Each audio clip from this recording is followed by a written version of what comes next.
Hey everybody, I'm Katallina, and today we're talking about episode 4 of A Condition Called Love. Color me surprised, but actually this show had one of the funniest moments I've seen in anime all week, and that happened when, after finally getting Hotaru alone, Hananoi tells her that he needs to recharge. And instead of thinking of something like he needed some time with her, he needed some time to just sort himself out, whatever else, she immediately asks him, "Oh, is your phone battery low? I almost died." Okay, so here's the thing. When somebody says that, especially if it's somebody who has any kind of issues dealing with large crowds of people, there are people who will actually need to either get some time alone or even just time with somebody that they are close to be able to basically reset their internal battery. And I'm pretty sure that's what he was talking about. I will say that the actual sequence for this was really funny because he got way too close to her, in my opinion. Like, holy crap, dude, he was backing her against a tree. It was like that opening sequence from Aladdin with the guy trying to give you the lamp. Too close, a little too close where the screen goes in. It was great. But, like, it was hilarious that her thought was, oh, he needs to recharge his phone. And then by the end of the episode, of course, we see her going, when is it my turn to recharge? Because she, like, puts her hand on his head and stuff, and he's all shocked and blushy and all that kind of thing. Because he's been being very careful about asking whether he could touch her, but she just touches him out of the blue when they're at her house, and that definitely takes him by surprise.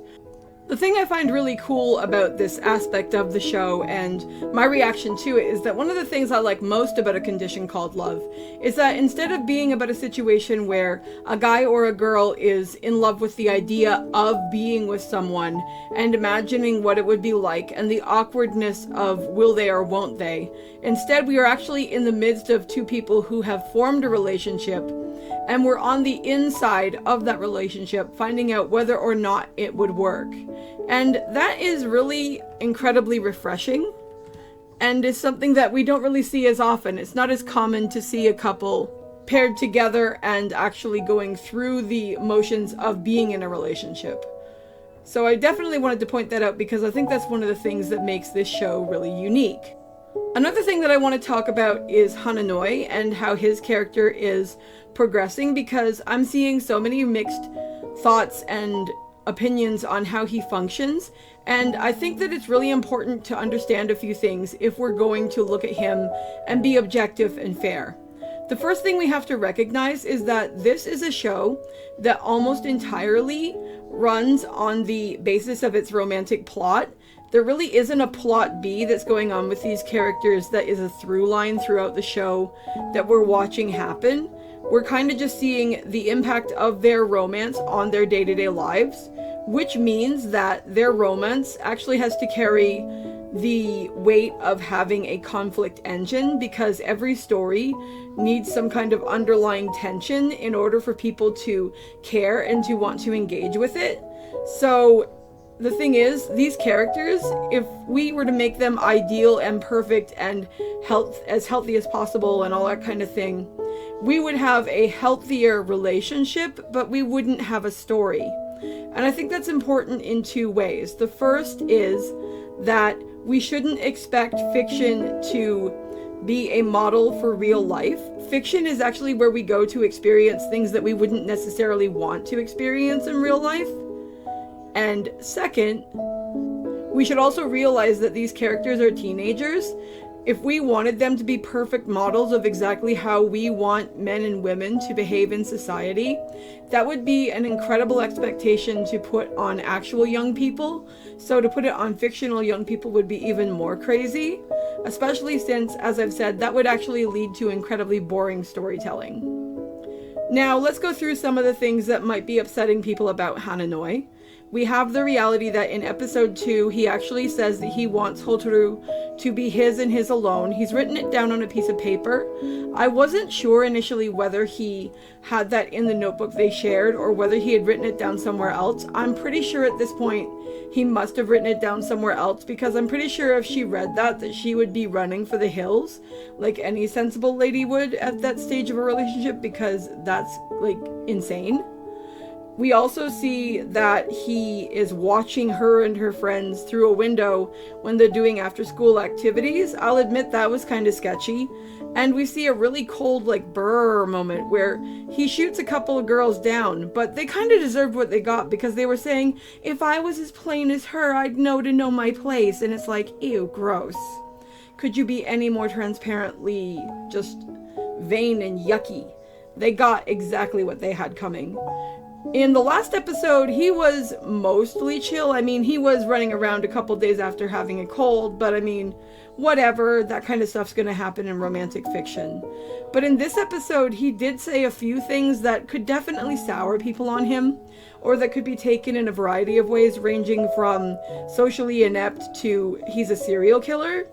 We had this situation where he talked about the idea that God has never done him any favors, and I saw a lot of people online talking about the fact that he should be like acknowledging his privilege or something, which isn't something I actually personally believe in. I believe that we work for things, and that yes, people are born to different circumstances, but if you focus only on the circumstances under which your life exists, that you will inevitably hold yourself down. I know this personally because I have disabilities, and if I were to think of myself as someone who has disabilities first, rather than thinking about that I am a person and that I'm going to live my life would be very different than what it is. So that's a hard no for me. I wonder whether something happened to one of his family members, or whether the reason his parents, who are doctors, are out doing the stuff they're doing and have left him behind. Maybe they're on some kind of like missionary kind of deal for some religion, or maybe something happened to a family member and that has made his faith in whatever God he's actually talking about be different. I also noticed though, and one thing I wanted to say about this situation at the shrine where this happens, is that we see Hotaru make her wish at the shrine, and her wish isn't for herself for the most part. Her wish first and foremost is for family and friends, and then she tacks on the idea that she'd like to understand love. Whereas Hananoi immediately figures that if he's going to make a wish, that it should be for himself. And he says he doesn't need anything because of the stuff we just talked about. So that was an interesting thought. Another thing I've seen people be upset about in the current episode is how mean he was to the blonde-haired guy. But I mean, on one hand, yes, he was incredibly blunt and incredibly cold in the way that he treated the guy. But on the other hand, if for whatever reason we find out that Hananoi is either socially inept or that he just struggles with people in general, it's very possible that somebody like that could put a real front or a shield up to protect themselves, and maybe he just doesn't want to actually deal with too many interpersonal relationships. And I mean, that's not necessarily a nice thing, but there are definitely people who like to keep their close circle very small. And again, depending on what kinds of situations he's experienced in life, there may well be legitimate reasons why he would have reached that conclusion. Later in the episode, when we are at Hotaru's home and they're visiting in her room, one thing that we do find out about him is that he has been rather shy and withdrawn and antisocial since childhood, that this is nothing new for him. So it's not surprising that he's kept up a certain level of this as he's matured and gone forward, because not everyone who has those kinds of experiences actually moves on past them. And the other thing we have to recognize and be very aware of is, how does he actually treat Hotaru herself? And has he or does he make direct attempts to try and isolate her from her friends? Because while I've seen instances of annoyance at needing to be with her friends, he hasn't actually expressed those directly to her. He has, for the most part, outside of the confrontation with Keigo, acquiesced to what she actually wants. And the main reason he actually got so snarky with, I think his name is Keigo again, is because Keigo was the one who actually told Hotaru that she should find out whether she likes Hananoi by kissing him, which is something he absolutely did not appreciate. And again, you can argue whether or not you like the way he handled that situation, but it's not surprising, given that these are two guys having a direct conversation, that he's just gonna come out and say it. That's how guys tend to do things. The last thing, of course, that we have to recognize is that he hasn't done anything as of yet that has directly harmed Hotaru. You can think it's creepy and weird that he wants to meet her at the bookstore and walk her home. You could think she's a modern woman and she should be able to do that on her own. But it's very possible he just believes in more traditional values and feels that it's better for her safety if he comes and collects her. He hasn't asked her to quit her job. He hasn't asked her to change her hours. He hasn't in any way criticized the fact that she picked up the job, although he was curious about it, and he misses having extra time together. But those are normal things that can happen to somebody. Basically, what I'm seeing personally is that how much people like or dislike Hotaru and Hananoi together comes down to how clingy or non-clingy they view the pairing as. And the thing about clinginess in any relationship is that's something that has to be sorted out by a pair of partners, and that can vary drastically between different relationships. Now that we've had a good chat about Hananoi, let's move on to Hotaru, because I've got stuff to say about her as well. And the first thing that I can tell you from watching this episode is that whether she is aware of it or not, she is becoming further and further down bad for Hananoi, and there is definitely something going on and something shifting. I really loved how this episode highlighted that in very subtle ways, especially at the start of the episode, where when he first walks into the room and she sees him, she's just staring at him, and the art actually makes his appearance light up as if he's like glowing almost, because to her, she hasn't seen him in a week and she's not used to being aware of someone after not seeing them for a period of time. And yet we see very clearly through the way the art is portrayed and the situation goes down that she is very obviously drawn to him in that moment. We also see her starting to really think about his preferences and consequences of how things she will decide could affect their relationship. I like the fact that she picks the bookstore as her after-school job because she wants to understand him better. While I certainly don't think it's healthy if suddenly everything she did and cared about revolved around pleasing him, I do think that it's cute when somebody who has a crush on someone deliberately starts picking up topics or interests or other things because they want to understand that person. That is a normal part of life. I also thought that it was cute how the second time that things happen where they are alone and walking together, she initially is going to tell him that she doesn't need him to walk her home, but then she realizes that it really matters to him if he does and that he likes doing it, so she goes along with it and she's happy about it, and she ends up enjoying his company, which is cute. And it was nice to see her realize that, because at the start of the episode, we have a situation where everybody is grouping up for, basically it was like a double date plus an extra girl, and they were all going out in a group to go to this temple or shrine or whatever. And we actually see her grab onto one of her girlfriends instead of taking Hananoi's hand, and that kind of brings him down, because of course, as a new couple, one of the things he's going to want to do is hold her hand, because that's just a simple and very intimate and cute things that people do in public when they like each other. So it was interesting seeing her make that decision and then think about, oh no, did I screw up? But not really be able to do anything about it that time, but be able to catch herself the next time around when something akin to that was going to happen in the future. I really love the emphasis that this show puts on simple things though, like holding hands or looking into someone's eyes or being aware of how close someone is to you. Just simple, very underlying, subtle aspects of what it means to be intimately involved with another person and to live as part of their life and them living as part of yours, as opposed to rushing on to bigger, bolder, and more grandiose aspects of being interested in someone.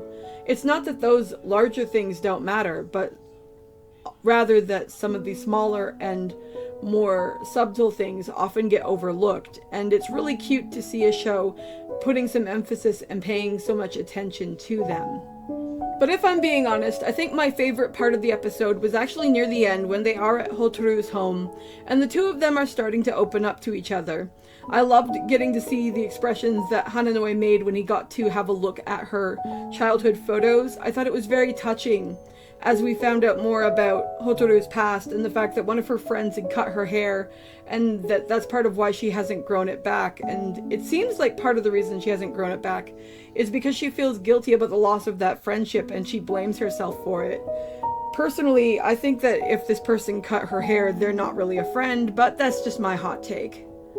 We also, as I was saying earlier, found a bit more out about how Hananoi's childhood was and that he was kind of sullen and a nerd and socially awkward as a kid. And while I don't think he's quite as nerdy as far as like how people perceive him. He's still very into books. He's still, obviously, from the notes we saw the other week, an academic, and he's still very focused on that kind of stuff. So I don't think everything that's happened to him as a kid has like magically gone away.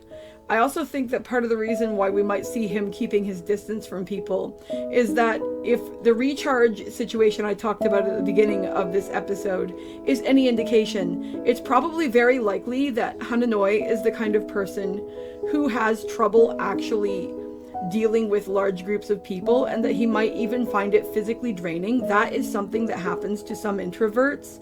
They actually need time either alone or with small groups to be able to recover the lost energy that they actually lose from being with big groups of people, because they find it mentally and physically draining. So that is entirely possible.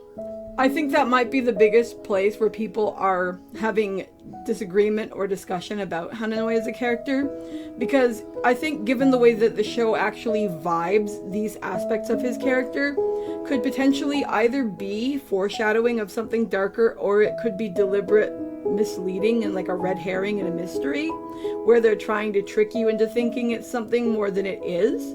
Because based off of what I'm seeing in his actions, he just seems like he's a socially awkward guy who isn't used to having large groups of friends. But given the tone and underlying mood that can happen in certain parts of these episodes, I can understand why some people are getting stalker or even jokingly serial killer vibes from him. I actually like the underlying pinch of menace. I think it makes things a bit more exciting. I think without it, personally, for me, this show would be a bit too straightforward and straight-laced. So it'll be interesting to see just what actually lies under the surface with Hananoi, and what is actually going on with Hotaru as well. I think the fact that each of them has distinct and interesting aspects of their past and struggles in their present is the main thing that's keeping this show going, and I hope that they do a good job at actually exploring those and making sure that as time goes on, we do get answers, because you can only leave people asking questions for so long. So what did you guys think of this week's episode? I'd love to know, so feel free to leave a comment below, and I will talk to you guys in the next video. Bye!